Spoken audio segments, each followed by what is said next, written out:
오늘 우리에게 주시는 하나님의 말씀은 구약 성경 시편 63편 1절로부터 7절까지 말씀이 되겠습니다.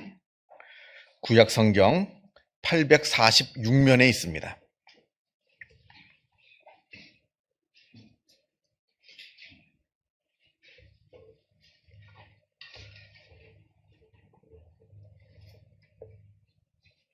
시편 63편 1절로부터 7절까지 말씀을 봉독합니다. 이 계시의 말씀을 봉독할 때에 살아계신 하나님의 음성을 다 함께 들으실 수 있기를 바랍니다. 하나님이여, 주는 나의 하나님이시라. 내가 간절히 주를 찾되 물이 없어 마르고 황폐한 땅에서 내 영혼이 주를 갈망하며 내 육체가 주를 앙모하나이다. 내가 주의 권능과 영광을 보기 위하여 이와 같이 성소에서 주를 바라보았나이다. 주의 인자하심이 생명보다 나음으로 내 입술이 주를 찬양할 것이라. 이러므로 나의 평생에 주를 송축하며 주의 이름으로 말미암아 나의 손을 들리이다. 골수와 기름진 것을 먹음과 같이 나의 영혼이 만족할 것이라. 나의 입이 기쁜 입술로 주를 찬송하되 내가 나의 침상에서 주를 기억하며 새벽에 주의 말씀을 작은 소리로 읊조릴 때에 하오리니 주는 나의 도움이 되셨음이라. 내가 주의 날개 그늘에서 즐겁게 부르리이다. 아멘. 러시아의 대문호 톨스토이가 쓴 안나 카레니나라는 장편 소설이 있습니다. 톨스토이가 말년에 가장 마지막에 쓴 작품으로 그의 인생 전체가 다 녹아있는 아주 위대한 대작이라고 평가를 받는 그러한 소설입니다. 그 동시대에 같이 활동을 했던 도스토옙스키 같은 경우에도 이 안나 카레니나 이 소설을 보고 아주 훌륭한 작품이라 아주 칭찬할 정도로 아주 중요한, 그리고 아주 굉장한 사상과 어떤 예술적인 감성이 들어있는 아주 위대한 소설입니다. 이 소설은 아주 유명한 구절로 시작됩니다. 이 소설이 이 구절로 시작되는데, 행복한 가정은 모두 다 그 모습이 비슷하지만 불행한 가정은 모두 제각각의 불행을 가지고 있다. 이렇게 이 구절로 이 소설이 시작됩니다. 세상의 모든 사람들은 모두 다 제각각의 불행의 이유를 가지고 살아간다 하는 뜻입니다. 예를 들자면 이런 겁니다. 많은 재산을 가지고 있습니다. 또 가정이 화목합니다. 그래서 밖에서 볼 때는 참 남부럽지 않은, 참 너무나 행복한 가정처럼 보입니다만, 그런데 그 안을 들여다보면 건강이 좋지 않습니다. 예를 들자면 그렇다는 겁니다. 또 반면에 어떤 사람은 건강합니다. 그리고 재산도 많이 가지고 있습니다. 그런데 그 가정에 불화가 있습니다. 화목하지가 못합니다. 또 어떤 사람은 건강하고 또 화목합니다만, 그러나 가난하여서 궁핍하게 살아갈 수밖에 없습니다. 이처럼 행복의 조건들을 모두 다 완벽하게 충족하면서 살아가고 있는 사람은 세상에 아무도 없다는 겁니다. 반드시 무엇 하나는 반드시 부족한 부분이 있습니다. 그래서 이것을 사회학에서는 안나 카레니나 법칙이라고 말합니다. 세상의 모든 사람들은 부족한 부분, 결핍되어 있는 부분, 도무지 행복해질 수 없는 불행의 요소들을 하나씩은 누구나 다 가지고 살아간다 하는 그 뜻입니다. 그러하기에 우리 인간은 불행해질 수밖에 없는, 불행하게 살 수밖에 없는 그러한 존재입니다. 자, 그런데 이게 보통의 인간의 삶인데, 그 중에 간혹 행복한 삶을 사는 사람들이 간혹 있는데, 그렇게 행복한 삶을 살아가고 있는 그 사람들의 모습은 다 비슷하다 합니다. 뭐가 비슷하냐? 물론 그 가정에도 불행의 조건은 있죠. 다 나름의 불행의 조건들은 다 가지고 살아갑니다만, 그러나 그 행복한 가정들, 그 행복을 누리면서 살아가는 사람들은 자기가 가지고 있는 그 불행의 조건들을 극복할 수 있는, 그 불행의 조건들을 넘어설 수 있는 공통의 하나의 조건들, 공통의 힘을 하나 가지고 있다 하는데, 그건 바로 다름 아닌 만족하며 살아가는 삶, 만족할 줄 아는 마음, 자족할 줄 아는 마음, 그래서 감사할 수 있는 마음, 이것이라는 겁니다. 이게 바로 이 장편 소설, 길거든요. 이 소설의 전체의 주제입니다. 지금 나에게 없는 것 때문에 내가 불행한 것이 아니라, 비록 나에게는 없는 것이 많이 있습니다만, 그러나 그럼에도 불구하고 내가 이미 가지고 있는 것, 이것을 바라보며 그것에 만족하고 그것에서 기쁨을 찾는 사람들이 행복한 삶을 살 수 있는 사람들이라 하는 겁니다. 자, 예를 들어서 어떤 세 사람이 있다 칩시다. 그런데 그 세 사람 중에 한 사람은 가난합니다. 또 한 사람은 건강이 좋지 못합니다. 또 한 사람은 가정에 불화가 있습니다. 이렇게 불행할 수밖에 없는 각자 나름의 다 이유가 있음에도 불구하고 그 세 사람이 모두 다 행복해질 수 있는 공통점이 있다라고 한다면 그건 그 세 사람 모두가 자기의 삶에 만족할 줄 알고 자기의 삶에 감사할 줄 아는 삶을 산다는 그 공통점이 있다는 겁니다. 이게 바로 진정한 행복의 비결입니다. 이 소설의 주인공 안나 카레니나는 모든 것을 가지고 있는 여자였습니다. 뛰어난 미모를 가지고 있습니다. 아주 똑똑합니다. 그리고 그의 남편은 젊은 나이부터 출세하여서 아주 장래가 촉망받는 고위층 관료입니다. 그런데 정작 이 안나 카레니나는 행복하지 않습니다. 도무지 행복을 그 안에서 누리질 못합니다. 만족함이 없습니다. 그래서 자기가 자신의 행복을 찾아 세상으로 떠나 나아갑니다만 그렇게 세상에서 행복함을 찾으려 하면 찾으려 할수록 그녀의 삶은 점점 망가져서 결국 달리는 기차에 몸을 던져 자살하고 마는 그러한 그 결과로 자신의 삶을 마감하고 맙니다. 반면에 이 소설에 레빈이라고 하는 청년이 나옵니다. 그는 몰락한 귀족입니다. 가난합니다. 돈이 없습니다. 그러나 이 레빈은 자기가 사랑하는 키티라고 하는 여인과 결혼을 하여서 시골에 내려가서 농사를 짓습니다. 농사를 지으면서 살아가는데 이 농사를 짓는 사람이 삶이야 지금도 그러합니다만 과거 19세기 러시아에서는 더더욱 성공한 삶이라고 말할 수는 없습니다. 그러나 그 땅을 일구면서 농사를 지으면서 노동의 어떤 신성함을 느끼면서 행복을 느끼며 그것에서 자신의 삶의 의미를 깨달아 가며 행복을 누리며 살아가는 그 이야기가 바로 이 소설에 들어있는 내용입니다. 이 소설은 우리에게 묻습니다. 무엇이 참된 행복인가? 우리에게 묻습니다.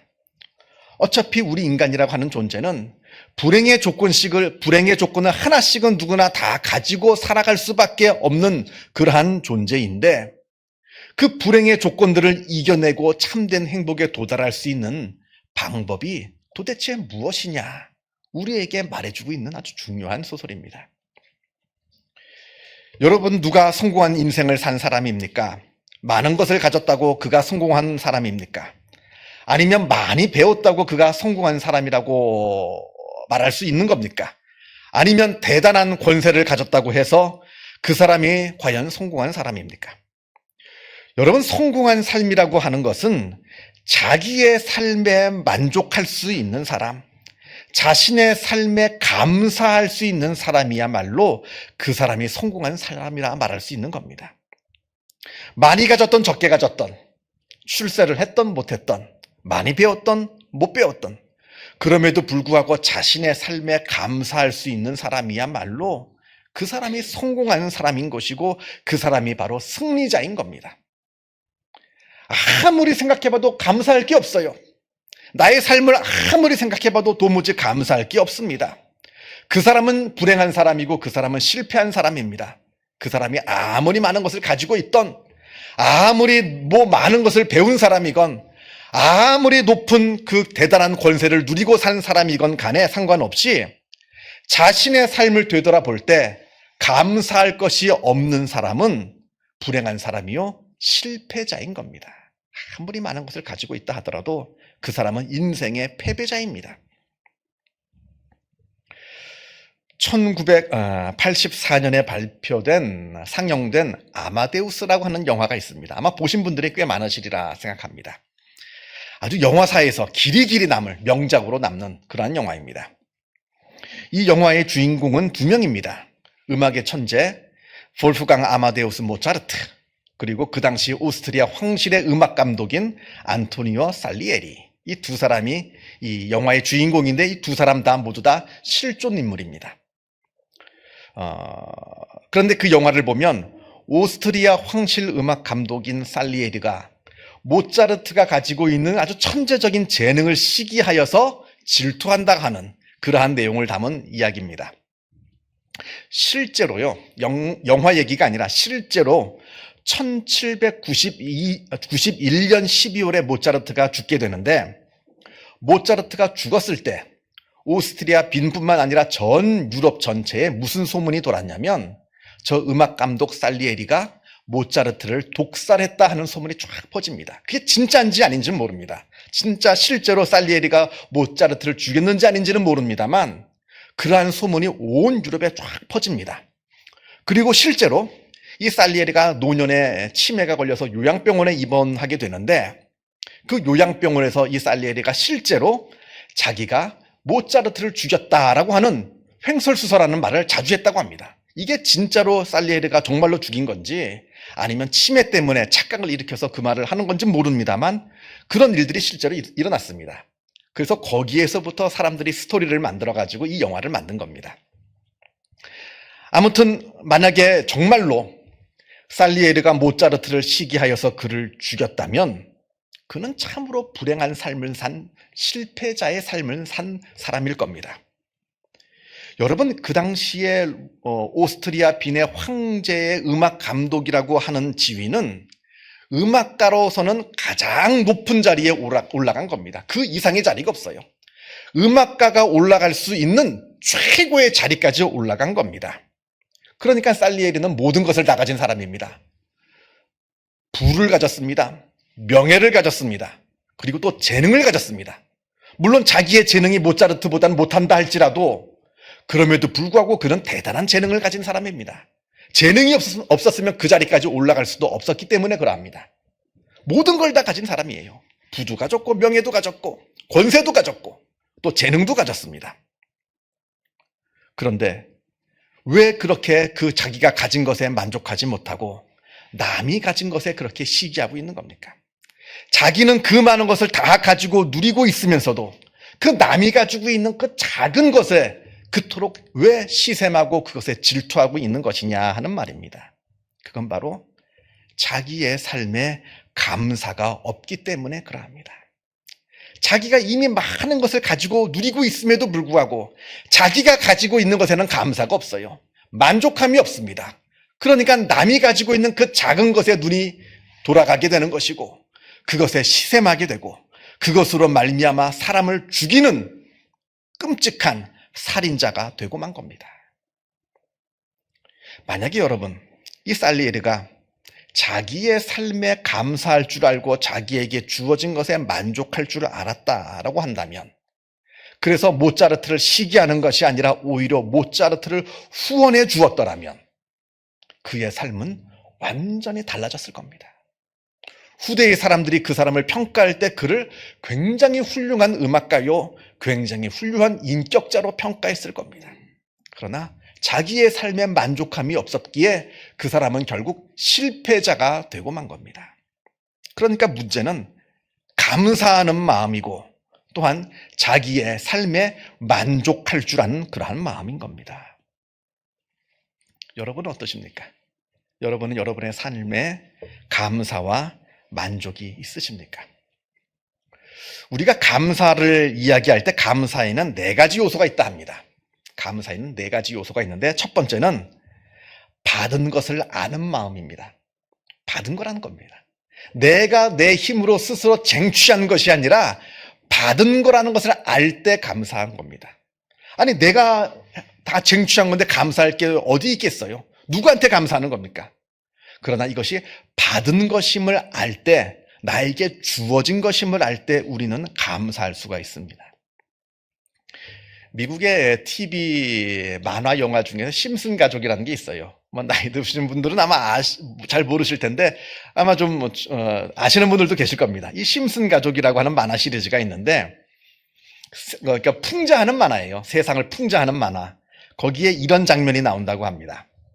심슨 가족이 모두 모여서 저녁 식사 자리에 모여서 저녁 식사를 하기 전에 식사 기도를 하는 장면인데, 이때 이렇게 기도한다고 합니다. 하나님, 이 모든 건 다 우리 돈으로 산 겁니다. 그러니 아무것도 감사할 것이 없습니다. 아멘 했답니다. 그렇죠.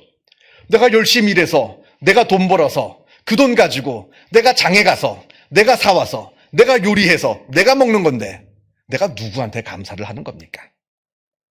그러나 여러분 한번 세상을 다시 한번 크게 보시기 바랍니다. 크게. 눈앞에 있는 것만 바라보지 말고 크게 바라볼 때 그저 내가 열심히만 일했다고 해서 내가 지금 이것을 누릴 수가 있는 겁니까? 아니죠. 내가 만든 거 아니잖아요. 남들이 만들어서 나에게 판 거잖아요. 그 사람이 이거 만들어주지 않았으면 먹지 못합니다. 그리고 그 먹는 것도 만든 것도 다 다른 이 환경이 다 조성되어 있기 때문에 만들어진 겁니다. 그러니까 내가 돈만 가지고 있다고 해서 내가 다 되는 게 아니에요. 그 돈 누가 번 겁니까? 내가 번 겁니까? 아니죠. 내가 그렇게 벌 수 있는 건강과 환경이 주어졌기 때문에 된 겁니다. 그러니까 당장 눈앞에 볼 때는 다 내가 한 것 같아 보여도 세상을 넓게 볼 때, 크게 볼 때는 다 주어진 겁니다. 내가 한 게 하나도 없습니다. 이걸 알아야 감사할 수가 있는 겁니다. 이게 감사의 첫 번째 마음이에요. 첫 번째 조건. 나에게 주어진 것이다. 내가 받은 것임을 깨닫는 마음. 이게 첫 번째고요.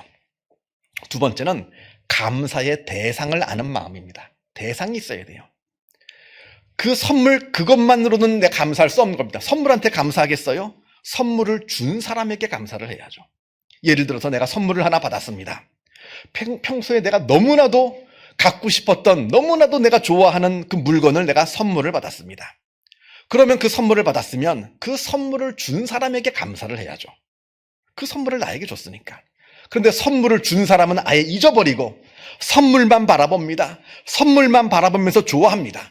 여기에는 감사가 없습니다. 그냥 좋아하는 마음만 있을 뿐이지 감사의 마음은 없다라고 하는 겁니다. 그래서 모든 감사에는 감사의 대상을 기억하는 마음이 있어야 된다. 누가 준 거냐 하는 것을 잊지 말아야 되는 것이고요.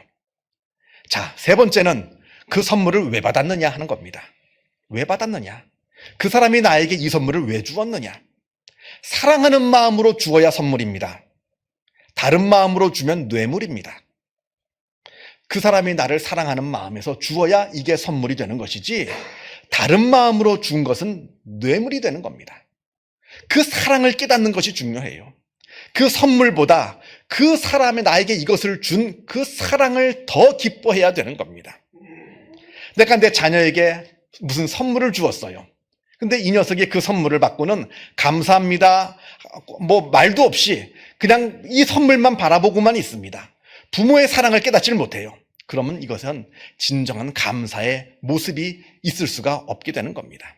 내가 받은 그 선물도 중요하지만 나를 사랑해서 준 그 사랑의 마음을 기억하는 것이 감사의 세 번째 요소입니다. 자, 마지막 네 번째로 감사는 반드시 내가 다른 감사의 표현으로 응답해야 되는 겁니다.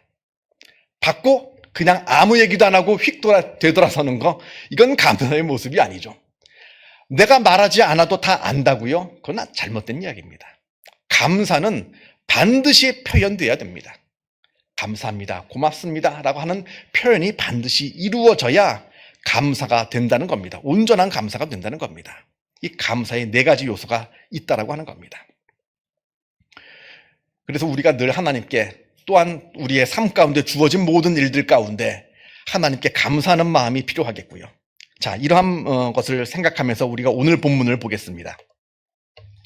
자, 오늘 본문에 다윗의 감사가 나옵니다. 특별히 5절에 보면 다윗은 나의 영혼이 만족하다 이렇게 노래합니다. 만족하답니다. 자기의 영혼이 아주 만족함으로 충만하다는 노래합니다. 이렇게 오늘 다윗의 그 내적인 만족을 노래하며 하나님께 감사하는 것이 바로 오늘 본문의 내용입니다. 자, 그런데 오늘 본문을 다 한 구절 한 구절 보기 이전에 표제가 나옵니다. 표제가 뭐라고 되어 있냐면 다윗의 시 유다 광야에 있을 때 이렇게 되어 있습니다. 우리가 성경을 보게 되면 다윗이 유다 광야에 나간 것이 두 번 정도가 나옵니다. 한 번은 사울 왕에게 쫓겨서 도망가기 위해서 피신하기 위해서 유다 광야에 나아갑니다. 두 번째는 나중에 왕이 된 다음에 아들 압살롬이 반란을 일으켰을 때 그때 살기 위해서 유다 광야로 도망을 가게 됩니다. 그러니까 유다 광야로 간 것은 평안할 때, 기쁠 때, 좋을 때, 그때가 아니라는 거예요. 위험할 때, 궁핍할 때, 괴로울 때, 그때 지어 쓴 시라고 하는 겁니다. 그런데 오늘 말씀을 쭉 읽고 있으면 이 다윗이 놀랍도록 평안한 마음으로 하나님을 찬양하고 하나님께 감사를 드리는 모습을 우리가 발견하게 됩니다. 자, 1절과 2절 말씀을 보면 다윗은 하나님을 갈망하고 앙망하되 마르고 황폐한 땅에서 그러하다 이렇게 고백합니다. 물이 없어 마르고 황폐한 땅에서도 내 영혼과 육체가 하나님을 앙모한다. 내가 주를 바라본다. 이렇게 고백합니다. 좋을 때 부르는 노래가 아니에요. 아주 괴로울 때 하나님을 바라본다 말하는 겁니다. 3절은 더 나아가서 하나님의 인자가, 그러니까 하나님의 사랑이, 하나님께서 나에게 베풀어 주시는 그 사랑이 나의 생명보다 더 귀하다고 말합니다. 자기의 목숨이 위협받고 있는 이 절박한 상황 속에서도 자기의 생명보다 하나님의 사랑이 더 소중하다. 지금 다윗은 하나님을 찬양하고 있습니다. 5절에 광야에서 아무것도 먹지 못하고 있는 상황에서도 마치 나는 기름진 음식을 먹고 있는 것처럼 만족해 한다 합니다. 내 영혼의 만족이에요. 내 육신의 만족이 아니라 내 영혼의 만족을 이야기하고 있습니다. 6절에는 적이 언제 쳐들어올지 모르는 이 새벽에 보초를 서면서도 평강 가운데 하나님의 말씀을 내가 읊조리고 있다. 하나님의 말씀을 외우면서 읊조리면서 있는 겁니다. 말합니다. 7절을 보면 다윗은 이러한 극심한 위기 가운데서도 하나님을 즐겁게 노래하며 하나님을 즐겁게 부릅니다. 비옥한 땅에서 나의 생명이 보장받는 상황 속에서 풍족함 가운데에서 하나님을 찬양하는 것이 아니라 황폐한 곳에서 생명이 위협받는 곳에서 굶주림 속에서 하나님을 찬양합니다. 성도 여러분, 이 바울의 이 담대한 모습, 이 평강을 누리며 사는 모습, 어디에서부터 출발하는 겁니까? 바로 하나님 안에서 이루어지고 있는 거예요. 내 주변을 되돌아볼 때는 만족할 것이 없습니다. 감사할 것이 없습니다. 그러나 내가 하나님께 붙들려 살고 있다. 하나님께서 나의 아버지가 되어주신다. 나는 하나님의 자녀라고 하는 이 사실을 깨닫게 되면 이 사실만으로도 내 마음 가운데 놀라운 행복과 기쁨과 만족함이 있는 겁니다. 여러분, 어린아이들, 아주 아기들, 1살, 2살 된 어린아이들이 부모에 대해서 절대적으로 의존하는 시기가 있습니다. 조금만 크면 안 그래요. 손잡으면 놀아 그러지. 그러나 절대적으로 부모의 존재에 의존하는 절대 의존의 시기가 있습니다. 이때는 다른 게 다 필요 없어요. 부모만 있으면 행복합니다. 부모 안에서 안전을 느끼고 부모 안에서 행복을 느끼는 것이 바로 그 시절의 어린아이의 모습인데, 다윗이 지금 이러한 절대 의존의 감정을 느끼고 있는 겁니다. 이건 우리가 삶을 살아가는 데 있어서 굉장히 중요한 행복의 열쇠입니다. 세상을 살아가면 부족한 것도 있죠. 괴로운 것도 있죠. 그러나 그 가운데 내가 무엇을 바라보느냐? 세상을 바라볼 때는 그저 부족한 것만 바라보이고 그저 불행한 것만 느껴집니다만, 그때 우리가 눈을 들어서 하나님을 바라볼 때, 다윗처럼 하나님을 바라볼 때는 비록 내가 광야 같은 이 척박한 아주 힘든 삶을 살아간다 할지라도 그 속에서 내 영혼에 충만한 만족한 마음을 품게 되는 것이고, 그로 인해 아주 절대적인 감사의 마음을 품게 된다 하는 겁니다. 자, 중요한 것은 내가 무엇을 바라보느냐, 여기에 달려 있다는 겁니다. 이제 다음 주면 추수감사절이 됩니다. 한 주간 여러분들 삶을 사시면서 무엇이 나에게 그토록 감사한 것인가? 물론 감사한 이유가 많겠죠. 이래서 저래서 많습니다만, 그것보다 더 중요한 것은 내가 하나님의 자녀이라는 이 단 사실, 이 하나의 사실만으로도 하나님께 감사할 수 있는 그러한 복된 한 주간의 삶이 되시기를 주님의 이름으로 축원합니다. 기도하겠습니다. 사랑과 은혜가 충만하신 하나님 아버지, 감사합니다. 주인된 우리를 하나님의 자녀 삼아 주시고 하나님께서 우리의 부족한 우리의 아버지가 되어 주시어서 하나님께서 우리를 지키시고 인도하여 주심에 주님의 은혜에 감사를 드립니다. 우리가 이 험하고 두려운 세상을 살아갑니다.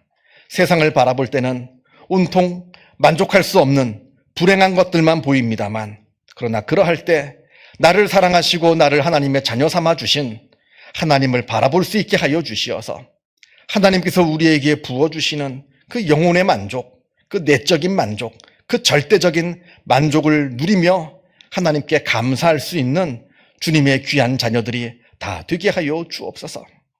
어린아이가 그 부모를 바라보며 그 품 안에서 만족을 느끼듯이 우리가 하나님의 그 사랑 안에서, 하나님의 그 은혜 안에서 아주 세상은 알지 못하는 놀라운 절대적인 그 행복과 기쁨을 누리며 살아가는 우리의 삶이 되게 하여 주시옵소서. 그리하여 우리가 날마다 하나님을 찬양하며 하나님께 감사하면서 나아가는 복된 믿음의 삶을 살아갈 수 있도록 주님께서 역사하여 주시옵소서. 모든 것 주님께 감사드리오며 이 모든 말씀 우리 주 예수 그리스도 이름으로 기도하옵나이다. 아멘.